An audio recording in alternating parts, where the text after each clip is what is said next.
I just fed the cats. I missed a few streams this week because after the morning or afternoon or what do you want to call it, I did like yesterday. I think it was yesterday. It was either yesterday or the day before.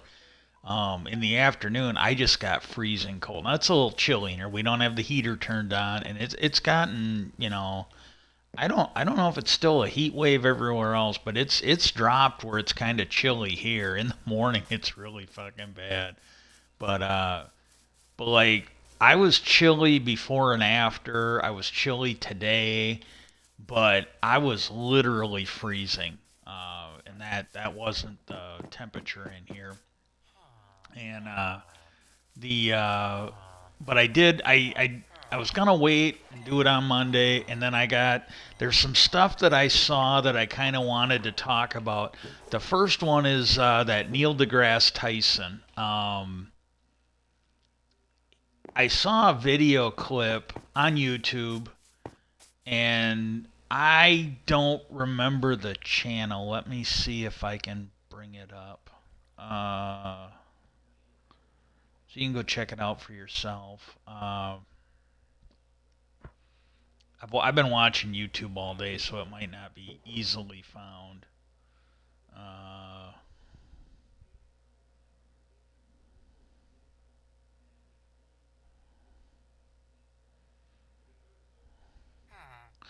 this one here, I don't know if I might do a story on it, but there was one. It was the Lady of the Library is the channel, and it was about Hecate, the ancient Orions of the goddess of witchcraft. And some of the information that she was going on, according to her, was that Hecate was one of the Titans who was, it sounded like it was the only Titan that was allowed to live to work with Zeus and the other Olympians. And I got all the notes. I might have to watch it again, but I want to do a podcast on the on this one video I watched yesterday. I thought it was very, very good. I really thought it was good.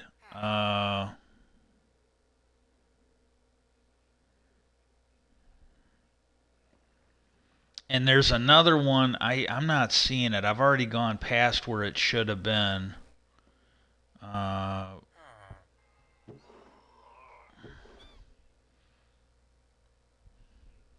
it might have been a short. Maybe it'll show up in the shorts. Okay, now this one here, this is on a channel called Bale Symposium. And I'm going to talk a little bit. I'm going to give you like a little, after I get done with Neil deGrasse Tyson, I'll talk about it. But I can't do this thing justice. It was like an hour and 20 some minutes. It's on the channel Vale Symposium. Skinwalker Ranch and UFOs, an evening with Colonel John Alexander and George Knapp. George Knapp is the guy who broke the Bob Lazar story back in the early 90s. And you might not, maybe you do, maybe you don't. I had no idea who he was until I started walking Skinwalker Ranch. But Colonel John Alexander he was involved in some military stuff, and he was the lead guy for the science group on Skinwalker Ranch when Bigelow owned it. And if you haven't seen it, go check it out. It's supposedly based on actual events, and I really don't know. I'm just gonna basically hang out here and work my my primitive iron farm. It's not as primitive, but it's still kind of primitive. But if you've ever seen this movie called The Men Who Stare at Goats, it's based on a government program that allegedly really existed. Well, this Colonel John Alexander, one of the characters in there, it's either him or it's based off of him. I think it's George Clooney's character in the movie. And these people were, I think, learning how to remote view. They were trying to learn how to phase through walls. And the reason it's called The Men Who Stare at Goats, they had this thing where they were trying to kill goats by staring at them with their mind. And That one there was pretty good. I can't do it justice. I could spend 5 hours and you'd just be better off watching the video for the stuff they're talking about. Uh,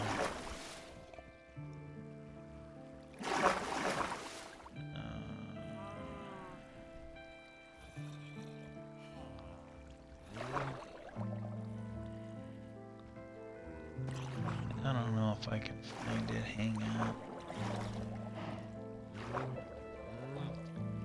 It was Neil deGrasse Tyson on the Joe Rogan show. I think it was a short. It wasn't a clip. Yeah, okay. And it's a short, and the title of it or whatever, it's got a picture of him, if that, and then underneath it is Neil deGrasse Tyson on the flaws of eyewitness testimony. And that's what I want to talk about. But it was a short on YouTube.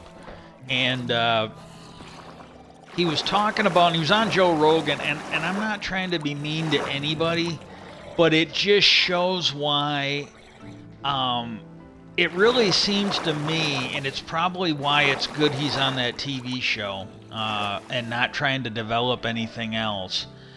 Because Lou Elizondo was asked about him, because he's just, I firmly believe this. I stand by what I said. I think unless the aliens show up, abduct him, and use his asshole to create some new experiments, he's not going to believe it. I really don't think he's going to believe it. They could abduct him, serve him strawberry ice cream. There was one story where a guy was saying he was part of the government program that had captured a living alien, and they like strawberry ice cream or something like that. And I'm not making that up. I don't know. I don't believe it's true. It seemed a little crazy to me, but in regards to what's happened the last couple of years, I don't know. I'm trying to keep an open mind on it. And and he'd just come away and he's like, oh, I must have been hallucinating. You know, somebody slipped me. So I think he would find any way to deny it. To just, write it off, not worry about it. And, they, 100 of them could visit his house and he'd make excuses. He just doesn't seem like a credible person to me. I really don't. And this to me goes with why he can't be trusted on that. Why he just should be ignored. Because Lou Elizondo was asked about him because of some of the stuff he has said. Because he's like a well-respected scientist. And, and the best example I can give, when I was still working, I was working in Indiana before, and I'm pretty sure I got drugged or poisoned and got sick enough to where I can't work anymore. And, what the fuck? Look at this shit. This has got to be a glitch. They're all standing around holding their fucking dicks when they should be hitting that zombie. The drowned should be either attacking them or they should be attacking. And they're all just standing around. It's like watching a men's MMA fight. Oh, I'll chase you for a little bit, and then when you slap me in the ass, I'll chase you. If you want to see a good MMA fight, you almost have to watch the women fight anymore. They're the only ones that show up there that it seem like when I want to fight anymore. But no, I might have to go put the fish in the oven, just heat it up. I'm going to give it a couple more. Yeah, look at this shit. I'm going to just go up there and watch it, let more zombies fall into the prep tank. And, and I started out with 2 blocks, and I've made enough to make 2 more blocks. I'm eventually going to stretch this all the way the water is, but I have a, whatever the hell that thing is. But I got a farm of that now. And, but no, this guy I worked with, he was just like, and again, he kept, this was over vaccines because you had people pushing for, people to get the flu shot. And he's like, oh, my wife's a nurse and she says you shouldn't do it. Well, and I just made the comment, I go, well, your wife doesn't know what she's talking about and she should just be ignored. I go, you saying your wife said vaccines are no good is as meaningful as you saying your taxi driver or your dentist said vaccines are no good. Well, she's a nurse. Are you saying she can't have an opinion? I go, yeah, I'm absolutely saying that. I go, what your wife is qualified to do is exactly what a fucking doctor tells her to. I go, she is not someone that can write a drug prescription. She is not someone who can recommend treatment. She basically shows up and does what a doctor tells her to. I mean, legally.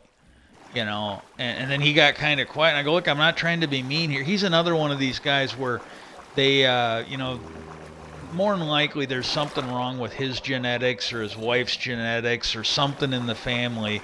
But they had a kid that was born with autism, and that's why he was against it. And when I found that out, I'm really trying to be nice. I go, if you got a kid with autism, I go, I'm just going to write it off that you're a nut and just move on. Because I go, I really don't want to. I can take it. I go, look, everybody says that, and then I tell them the truth. But I go, I'm still going to kind of, quiet it down. But I go, this is why people like you can't be on a jury. Because you can't be objective.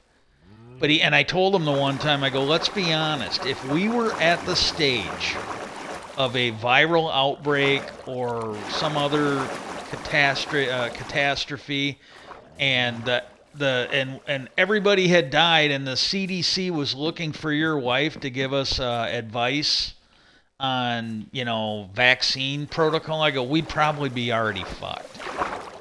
I go seriously. I'm not trying to be mean, but I go, if the CD was showing up at your door telling your wife that she was the highest ranking person who knew anything about vaccines, I go, we'd probably already be fucked. And, and we would just be wait for the end. If they're going to Indiana for some bumfuck nurse to tell them how to deal with it, we're gonna die. We're absolutely gonna die at that point. And but this was the story that he did. He was talking about how he got selected for jury duty, and he was there at the voir dire process where they select you or deselect you for the jury. And they basically gave them a rundown of what the evidence would be. There was, I guess, one eyewitness. There was no physical evidence, so you'd be basically having to judge it. If I'm remembering it right, and that just like I said, go see if you can find it. Don't judge us on mine. Watch it, judge it for yourself.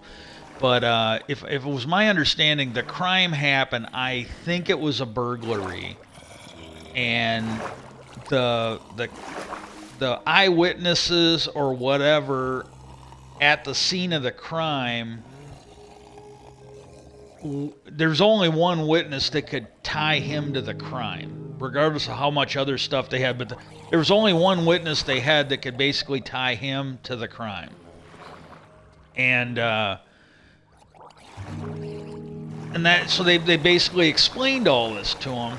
And then he got questioned by the judge and asked if he thought there was, like the question was, is there anybody here who does not think that they can render a fair and impartial verdict based on the evidence that was just explained to them. What they were being told, what they were going to be getting for witnesses and evidence, and wanted to know if there was anybody who could not objectively rule on it. And again, this is how our legal system works, and he raised his hand and he said, yeah, if there's no physical evidence, I don't think I could render a guilty verdict under any circumstance. And so the judge basically, made it so he couldn't be a jury. And then she wanted to know, is there anybody else here who does not feel they can render a fair verdict based on one witness? And he's like, that's not what I said. Yeah, it is. That is absolutely what you said, that you could not render a fair and impartial verdict based on the fact that you were told there was, basically one witness and no physical evidence.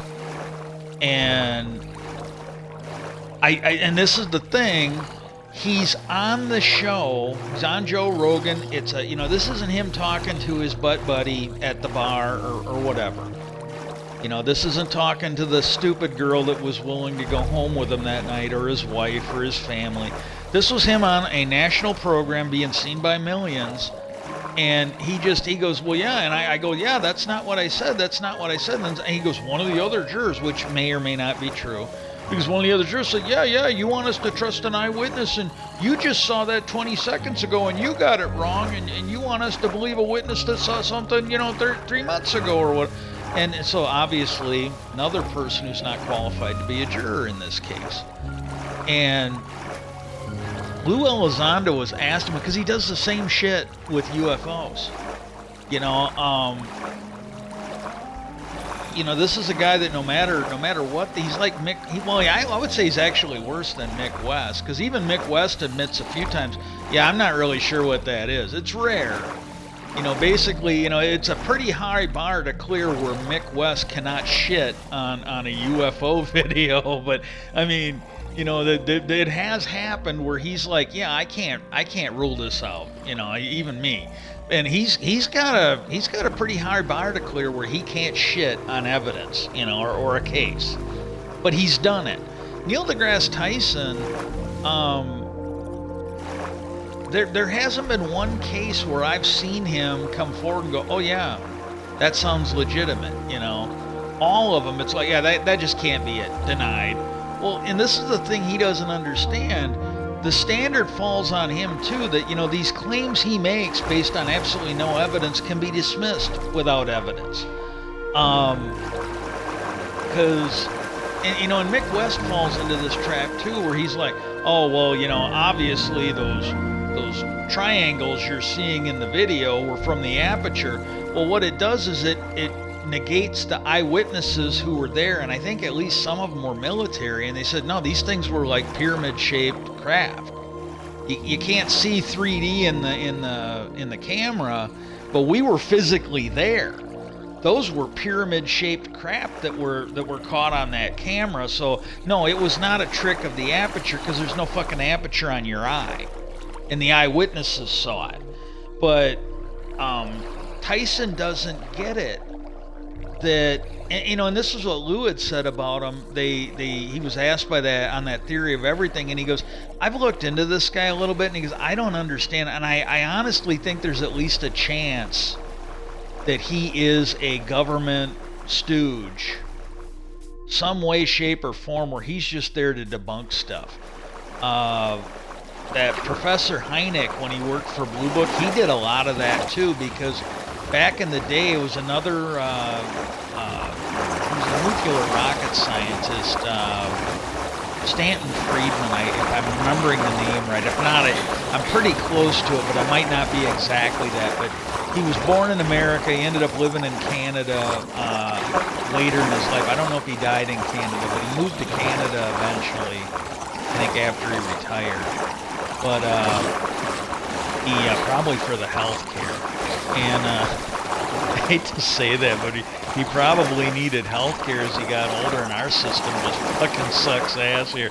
The only thing you really need to know, and I saw this as a meme, the only thing you need to know about our healthcare system is that there was a TV show that showed a English or a high school chemistry teacher starting to cook methamphetamine so he could pay his hospital bills, and it was like a top show. It was deemed as a exciting and credible show based on what goes on in the United States. And let's see what we got here. Okay.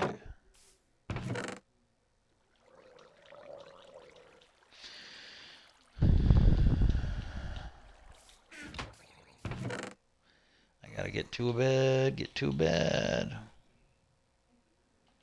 Ooh, we're gonna keep that one. Oh, I got a brown bed in my inventory, and if you've ever seen the Deadpool movie, he's talking about having to wash all the blood stains out of his uniform, and that blind girl, I think it was from the comics, but that blind girl that he met at the thing told him, well, you could just wear red and then you wouldn't, you wouldn't be able to tell. Well, I was out. I needed some lava for the. I wanted some lava for the nether portal. I got the nether portal up and working, but I needed some lava for it. And if you look at the map, I got a little bit more of the map chiseled off. Well, I went out looking for lava, and it was a yellow bed when I made it. And after a few creeper encounters, it turned brown. But no, I went out and I didn't have any dye with me, and the first dye I found was in a jungle biome, the cocoa beans or whatever. So that's the first dye I got. So I made a brown bed. But when I poop my pants, when the creepers come around, I have it. It blends in, so I don't have the poop stains in my bed when I'm out mapping and that. And but he said, he goes, I've looked into Neil deGrasse Tyson, and he said, he goes, I don't understand it. He goes, my understanding is when he started out as a scientist, he was doing this stuff on black holes, and he was basically going against the common belief. There were there were there were scientists that were shooting him down because there was no evidence of what he was talking about. You couldn't see it. We didn't have the ability, and he goes, if people, if he actually listened to what he's saying now, he would have never discovered these things about the black holes. Because he kept it up until he could finally prove it. But initially, nobody believed him because you couldn't prove it. Kind of like UFOs. And he said, so I don't understand why he's like this, where, he has to have everything a slam dunk, no gray areas, nothing. Because he said that's not how he worked when he was researching that. Because it doesn't make any sense. And that's why I think it's good that he is doing what he does. He just basically has a TV show where he doesn't have to prove anything. He can just say what he wants, proof be damned. Because, that's what he does. He just throws this stuff out with absolutely no work. I always hated my math teachers. They always wanted me to show my work when I was doing it, and I always hated it because for the most part I didn't need a scratch paper. I could do most of it in my head. I could do it fairly quick. Algebra was kind of a bane. Geometry I really did well at, but algebra, and then I think I took computer classes instead of calculus because I'm like, why would I? I had the option in high school. Because I think we had to take either 1 year or, and you didn't have to take it like just in your high school years, you had to take, it was either 2 semesters or 4 semesters of math. Well, as much trouble as I had I had to bust my ass to get passing grades. I really did. Geometry, I never even took that book home. I usually had the work done before the the end of class. Like usually, with rare exceptions, half of math class was me reading novels. And then one guy, he looked at me. He was the opposite of me. He was like me in algebra. He was really good at. He struggled. We were both getting A's.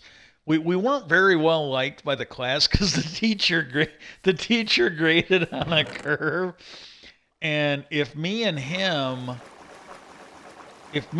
were getting less, if we weren't getting like 100%, 98%, there would have probably been two or three other kids every assignment that would have got A's.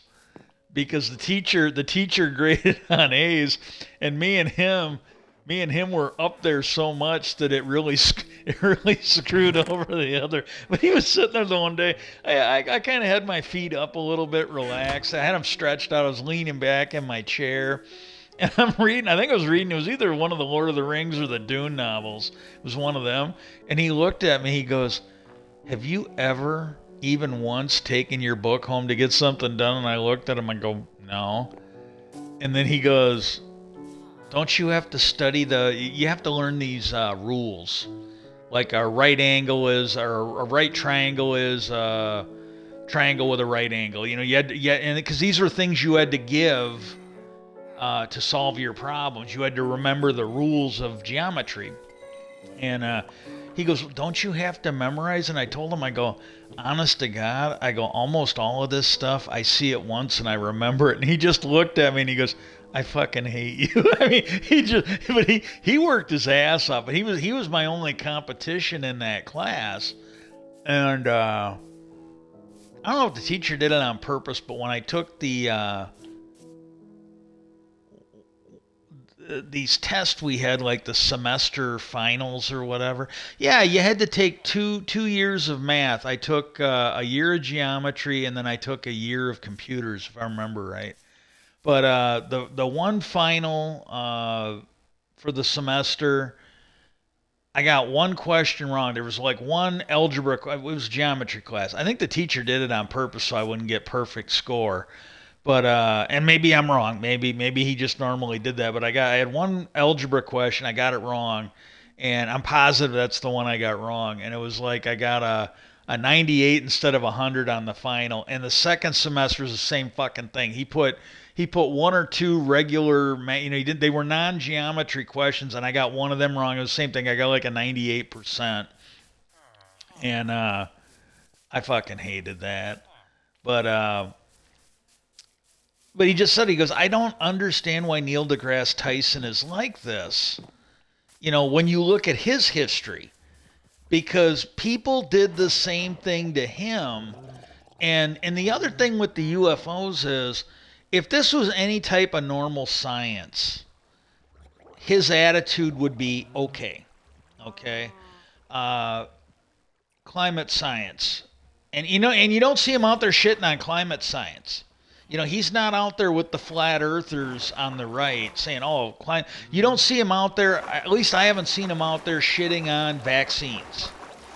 And a lot of that is because he's not qualified to speak about climate science. He's not qualified to speak about vaccines, so he doesn't. Well, he's not qualified to speak about UFOs. And I'm being completely honest. If he would actually apply that big fucking brain of his, maybe he could be the next Dr. Stanton Friedman. He could be bringing that huge fucking brain. He could be looking through this shit. But what he does is he goes on these talk shows, doesn't know a fucking thing, hasn't done an ounce of work, and denied. You know, that's the way he is.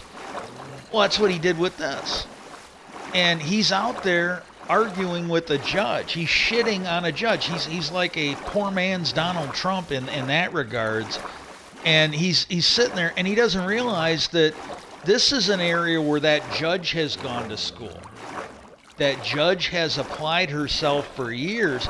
That judge knows far better than, Dr. Dumbass on Joe Rogan how the legal system is supposed to work.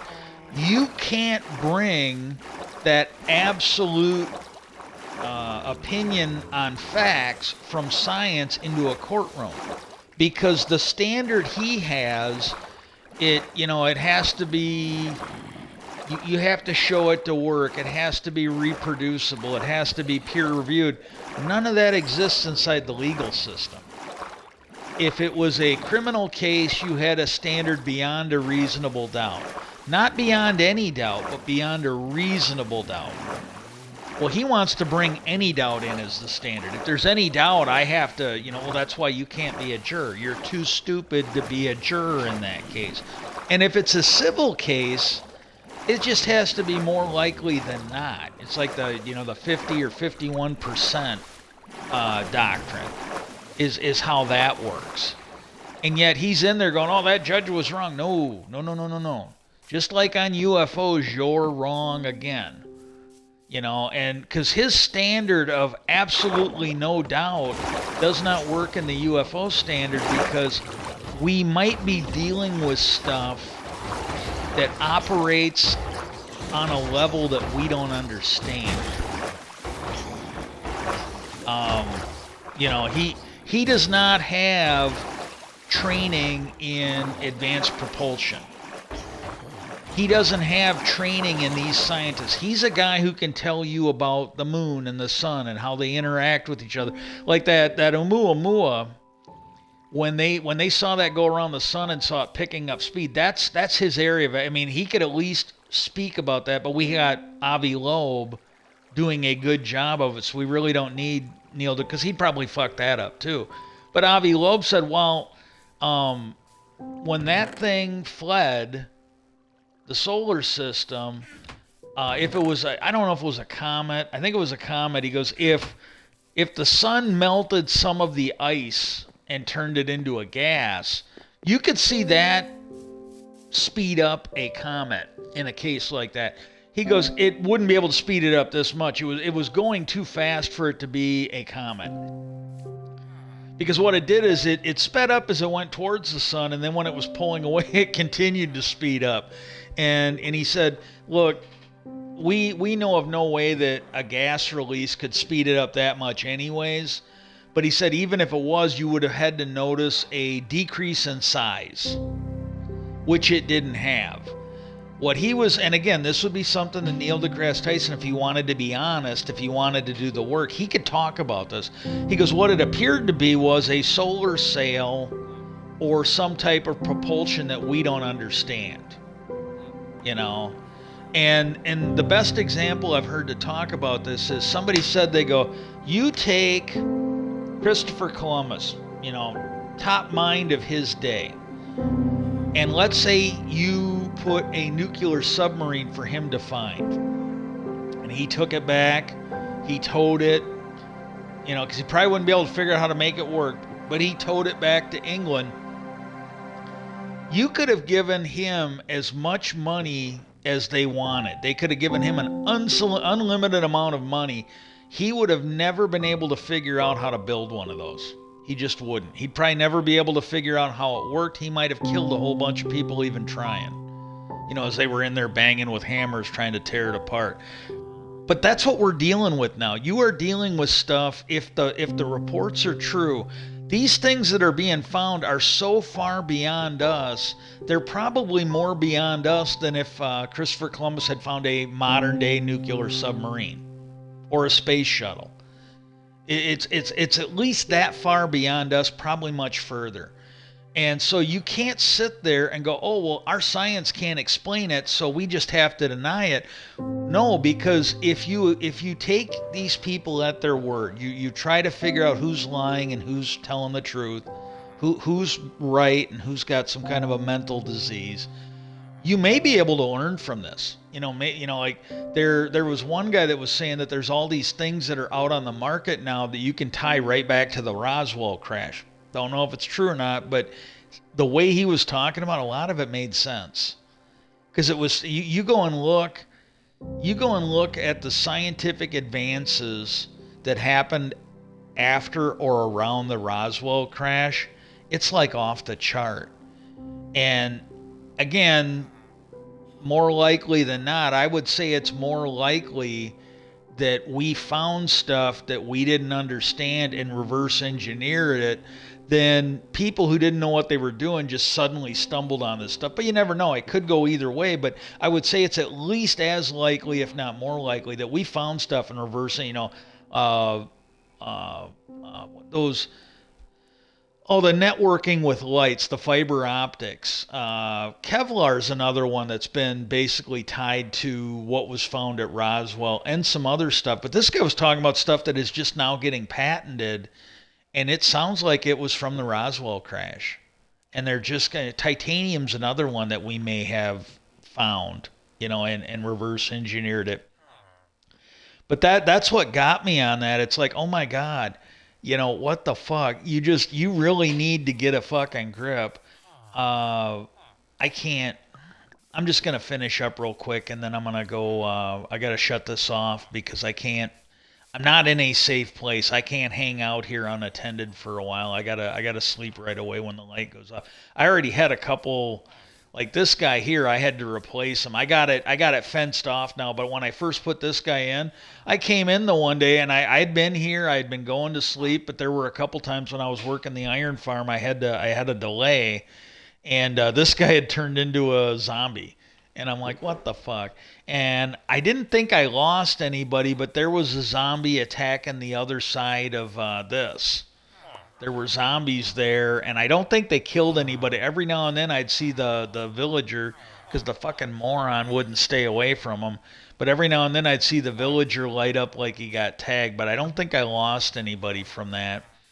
But this one video that I told you about, where it is George Knapp and that Colonel, yeah, Vale Symposium. Okay, I'm going to try and whet your appetite. You should really go check this video out. It's like 120 minutes, or 1 hour and 20 minutes, so it's like about 80 minutes, give or take. And he he was talking about Harry Reid and some of the stuff he did, and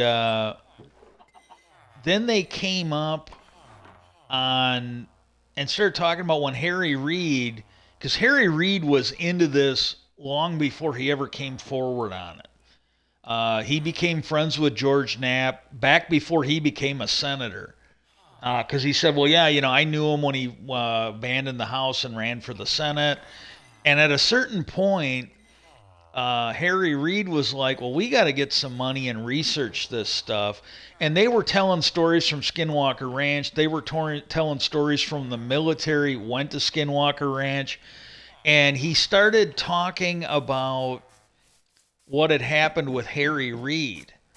And I need to focus on this, so I don't really want to do anything where I'm going to get killed because I'm trying to do this story here. But he was talking about that, how he got the money with the senator from Hawaii and the Republican senator from Alaska, and this, that, and the other thing. And they got talking about politics and UFOs and where we've come from. And the colonel, he basically said that there was someone, I don't know if it was a lifelong friend or somebody he had become friends with, but this was like, the way he talked, this was like 20, 30 years ago. Because he was talking about how much things have changed in the last, I think he said 26 years. But this guy knew apparently what the colonel had done and had been involved in, because if he was in Washington, he might have had a clearance to know what this guy's history was. And he basically said that he was interested in this and he wanted to know, and I think he was thinking from a safety perspective, not an election perspective. And he asked the guy, he goes, I'm really interested in looking into this. He goes, do you think it's safe for me to do that? And the colonel told him, he goes, well, can you survive a 20-point drop in your approval rating? And the guy said, oh, yeah, that's not an issue. I'm a real popular one. And he goes, he never won another election. he goes, obviously he was more popular.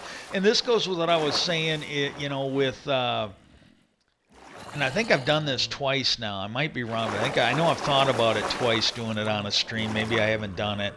But when you look at the charges against Hunter Biden and the charges against that senator, I'm not saying they didn't do everything they're accused of, but when you look at the shit that other people related to, like, say, Senator Manchin or others, and nothing is brought up. Senator McConnell's wife, when she worked for Trump, other Republicans that aren't necessarily in the Senate, but Matt Gaetz not getting charged for the horrible shit that he did. All of a sudden, this senator, for nothing worse or maybe even far less, prosecutors have even said they don't understand why Biden's being charged. They literally do not. They think he's being charged because his dad's the president. Well, this guy basically said, yeah, this guy started getting into UFOs, started, trying to push for it, and he never won another election. So I think there is something to the fact that the charges against Hunter Biden could very well be because they want to get his dad not to support disclosure. And the charges against Senator Menendez, I think, might be there to scare the leadership of the Senate to stop being for disclosure, to stop their nonsense. And I think Matt Gaetz may not have been charged because they wanted someone in there they could have fuck up the House.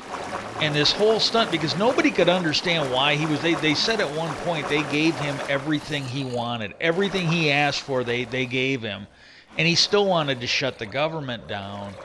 So I gotta kind of wonder, is there some secret cabal in the government or some secret cabal in big business that is somehow got a stranglehold on the Justice Department, and they're letting Matt Gaetz get away with basically statutory rape of a minor, drug use and trafficking underage girls, much like they let Epstein get away with it.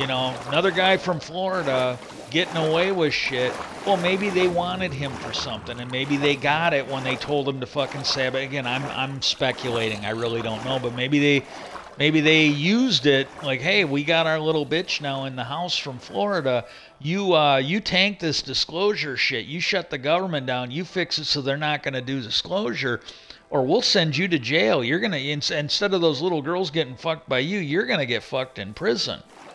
Because, like, what he didn't even Republicans, for as fucked up as they are, they were going out on the steps and they're going, this is not conservative, this is fucking stupidity. He goes, I don't understand why he's doing it. Well, maybe there's no visible reason why he's doing it. Maybe he's doing it to keep people from passing the amendments that Senator Gillibrand and Chuck Schumer want in. That would make a lot more sense than any strategic planning on his part. And Menendez, another one, it's like maybe the only reason he's being charged is to send a warning shot across the bow of the Democratic leadership in the Senate. And I don't know. I literally don't know. I think it's something worth thinking about. And, so please, one of my call to actions, write your Congress people and tell them that we need those amendments by Schumer and Gillibrand and Rubio for the Defense Authorization Bill and the Intelligence Authorization Bill.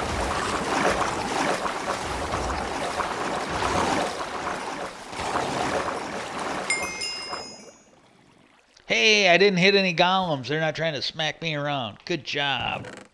And then the other one, write your congressmen, your elected officials at any level you want, and ask them to legalize assisted suicide. I watched my mom die in hospice, and I don't think it doesn't appear I'm getting any better. And I know we've got better options than dying like she did, or becoming homeless because I can't work. And I firmly believe that we could probably get assisted suicide past the Republicans easier than we could get fixing disability or making health care, available for all. I firmly believe that if the Republicans were forced to choose between helping people like me who are sick and can't work, have a full life, not just barely. I watch what my brother's going through.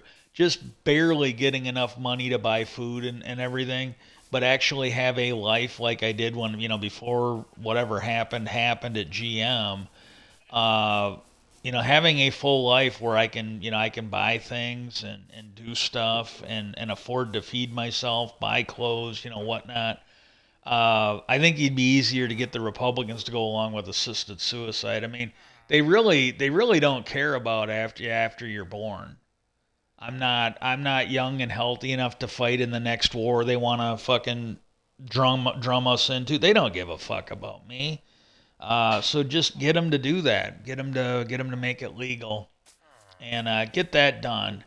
And so, anyways, they got talking about Harry Reid, and when Colonel Alexander said, "Well, yeah, that guy he dropped. He did not win another election. That was his last term in office." And he goes, George Knapp goes, "Well, yeah, Harry Reid, for as brave as he was, in starting that UAP program that was run by Elizondo, TIP, I think it was called, ATIP. And he goes, as brave as he was to do that, this is a guy that waited many years, a couple decades, before he came forward and even tried to pass a covert program that nobody knew about. He waited till he basically waited till he knew, you know, if he couldn't make it anymore, he'd be okay. It was retirement age, and then he was okay doing it. He goes, he wouldn't have done that earlier. Well, then he got talking, and this one kind of cracked me up.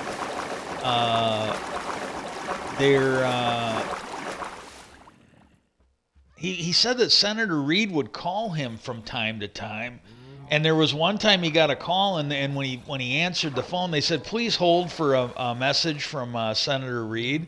And he's like, "Oh my God, what scoop is he gonna give me now?" Blah blah blah. And then when he got on the phone, he goes, "Hey, I got some staffers I want to send to Skinwalker Ranch. They're scared, they're terrified. So he goes, could you please talk to them, answer their questions, you know, kind of put them at ease so they'd be willing to go there." I goes, "I really need them to go." And he thought, oh my God, why is he? And then he said, as I was thinking, why on earth is he calling me about this? What, you know? And then he said, he goes, I could hear Mitch McConnell talking in the background. He goes, it sounded like there was a debate on the floor for an upcoming vote. And he goes, he could hear it going on. And he's like, oh my God, he's calling me from the well of the Senate. And I thought that was kind of an interesting story. But they talked about a lot of different shit on there, and I can't do it justice. So again, Vail Symposium is the channel. Skinwalker Ranch and UFOs, and Evening with Colonel John Alexander and George Knapp. And one of the things, the other thing, and I just remembered this, I was going to sign off, but one of the things he talked about in that was that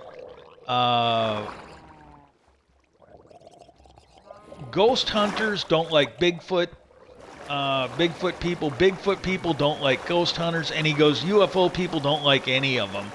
And he was kind of calling for that. This is kind of similar to what I was saying, I think, in a previous thing, where I was saying, hey, look, if you are a UFO fan, you should actually start looking into non-mainstream archaeology. And I think this goes in with it, because he was saying, you know, the ghost people don't like Bigfoot hunters. Bigfoot hunters don't like ghost people. And he said UFO hunters don't like any of them, don't like the other two at all. And he said, like, because somebody had asked the question, they go, well, what, you know, like, I have a dog. And he told you the type of dog he had. And he goes, there are times where people will see him out in my backyard or maybe at the park. And he's running around, you know, and they might not see me. And he goes, what if these Bigfoot are somebody's pet? And the reason why you only see them is when they've been let off the ship or let out of hiding to run free a little bit. Or maybe they aren't let. Maybe they sneak out and then their owners come and collect them and put them back.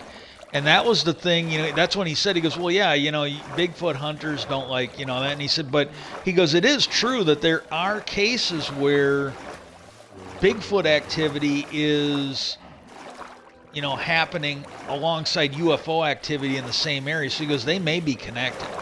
They could absolutely be connected. And that's kind of what I was getting at. We're saying, well, if you're going to be a UFO person, you've got to start getting into this ancient archaeology. Look up Ben Carson knows his shit, I think, but he's real boring. And Graham Hancock is much more entertaining. He's a little on the boring side. He's a little bit of a nerd, and I don't see that in a bad way. But Graham Hancock is a lot less boring to watch than Carson is. But Carson and Graham Hancock, I don't know which one of them is better at the subject, but I don't think I'd want to live on the difference. And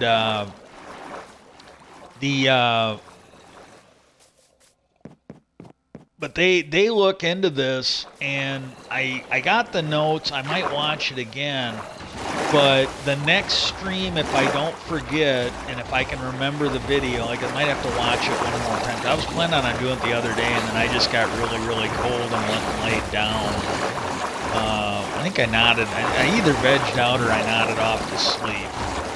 And but what happened is uh, they he was talking about the pyramids under Antarctica, and he was talking about some of the stuff that's going on with climate change now, according to him.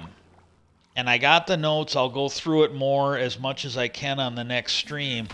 But he was talking about how what we're experiencing now with upticks in earthquakes and volcanic activity happened before the Younger Dryas. And the global warming, everything, he said that happened before the Younger Dryas. And I'll go into the notes, and again I'll give you that video because I can do it at least some justice. I can kind of go over it, but you would be better off if you are interested in what I'm gonna tell you in this next one. You're gonna want to go watch the whole video. But hope everybody has a good day. And I'm trying to think. I think I covered everything I kind of wanted to. Oh, and for anybody that was tuning into that UFO or the Union story I did, this was huge news. This was absolutely huge news. And I am so glad to see somebody who is not under federal indictment fighting this hard. They got that UAW president. And I'm glad to see somebody that's not under criminal indictment with the justices fighting this hard. I really am. But there were all these people. They were either pro-business, pro-conservative, anti-worker, and they were talking, anti-democratic, and they were talking about how Biden screwed the union workers because he pushed for electric cars and all that, and because those union cars were not going to be made in union shops, they were going to be made overseas or made over here in non-union shops. Well, that was something that was just announced by the UAW president that GM has basically, and this was above my pay grade. I cannot explain this, but the electric cars have now been folded into some status of the contract. And like I know this was talked about at my original plant here in Wisconsin, that when we made the Suburbans, yeah, American taxpayers bailed out GM, and they still shut our plant down and kept Mexico making the stuff we did. With the bailout, Mexico didn't bail them out. We did. They should have shut that Mexico plant down and kept ours open, but they didn't. We signed a contract and we were guaranteed a product until 2011. They shut us down. They started shutting us down in '08. They had our plant closed completely by 2009. I think they might have done it in '08, but I think they finally shut it down completely in 2009. But it was a spiral descent. But no, they got that in there. But like we used to say down there, people that knew what they were talking about would be like, well, yeah. There was something in the contract that a certain percentage of our vehicle had to be made in the U.S. The parts, the labor, so they could ship some of it overseas, but that was in our contract. And I am assuming that that's what he was talking about, that the electric cars are now included in that section of the contract. And I'm thinking that's a huge fucking win for workers, for America. And I don't think you can thank a single or Republican for that. It's all the Democrats and it's all that new leadership they got. The non-criminal element that they now have running the UAW. It's like, I wish it would trickle down to where they could shit can the people that were fucking with me when I worked there. Because if they hadn't have done what they did, I'd probably still have my health. I'd probably still be working. But yeah, I that made me feel pretty good. But again, if you like these workers, if you like America, it almost seems like you got to vote for the people that support the workers, and that there's only one party that does that anymore. There really is. And but that was really huge news, I think, for workers. I think for America in general, but definitely for the UAW workers. Because if GM does it won't be too long. And usually when when one company caves on something, the other companies will cave on it. The way they always used to do it. This guy's striking all three of them, and then when Ford decided to come to the table, they quit striking against Ford. They didn't increase on Ford, but they did on the other two. But the way they used to do it, they would just pick whichever company could survive a strike the best, and they would negotiate with them first, and then whatever they got at that plant, they would they would get the other ones to kind of agree to it. And this guy here, he's like, no, fuck it, we're gonna hit all of them. We're not gonna pick the one that can, basically we're gonna hit them all the same way. And then what'll happen is you'll get one of them that's weaker than the others, and they'll cave first. You know, this would be like your Justice Department if they were gonna basically take the one that had the least to lose, could afford the best lawyers. Oh yeah, that's the one we're going to target first, and if we can get him to flip, then we'll get the others to flip. No, in the Justice Department, hey, Neil Degrass Tyson doesn't know this either, but in the legal system, they look for the low-hanging fruit. They look for the one that's going to flip. They look for the one that can't afford to be in jail. They're going to look for the one that can't afford to pay the legal bills, and that's the one they're going to shit on first. And then when he flips, it'll usually work its way up the food chain. And yeah, but that was really good news. Peace out. I hope everybody has a good weekend. If I don't see you on here before, I'll see you on Monday, hopefully. Peace out, and I hope everybody has a good day.